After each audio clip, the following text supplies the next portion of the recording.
Hi అండి అందరికీ, నేను మీ శాంతిని. ఈరోజు అమ్మమ్మ అయితే పాతకాలం పద్ధతిలో అవిసె గింజల పొడి అయితే చూపించబోతుందండి. చాలా ఈజీగా అది ఎలా చేస్తుందో చూసేయండి మీరు కూడా. కొత్తిమీర పచ్చడి చేసినా బాగలేదు, నోటికి ఎన్నో పొడి చేయమన్నారు. అందుకు అవిసె గింజల పొడి చేద్దామని చేస్తున్నాను. ఇది ఆరోగ్యానికి కూడా మంచిదేనండి. అట్టని మరిగింత ఎక్కువ తినకూడదు. రోజుకు ఒక స్పూన్ పైన తింటే మంచిది. అన్నీ అయిపోయినాయండి, ఇది తీసేసుకుందాం పక్కకి. తినేదానికి కూడా బాగుంటాయండి రుచిగా. పొడి కొంచెం ఒక్కరో నూనె, కొద్ది ఎండుమిరపకాయలు, ముఖ్యంగా దీంట్లో ధనియాలు వేయాలండి. సిమ్లోనే పెట్టి వేసుకోవాలా, అప్పుడు మనకు బాగా ఎగుతాయి.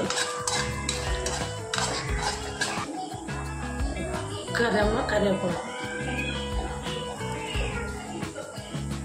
జీలకర్ర,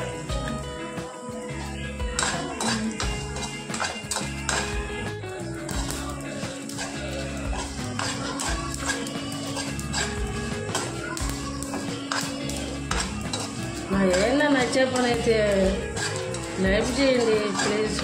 కామెంట్ అన్నా గట్ట చేయండి, నాకు తెలియదు. అయిపోయినాయండి, చల్లారి పెట్టుకొని మిక్సీ వేసుకున్నాం. రోట్లో దంచుకుంటే బాగా రుచిగా ఉంటాయండి. మాకు రోల్ లేదు.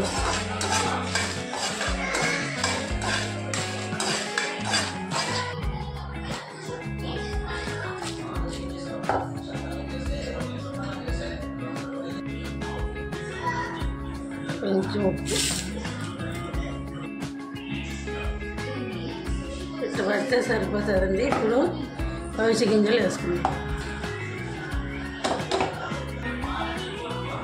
ఇప్పుడు తెల్లగడ్డలు వేసేసుకుందాం.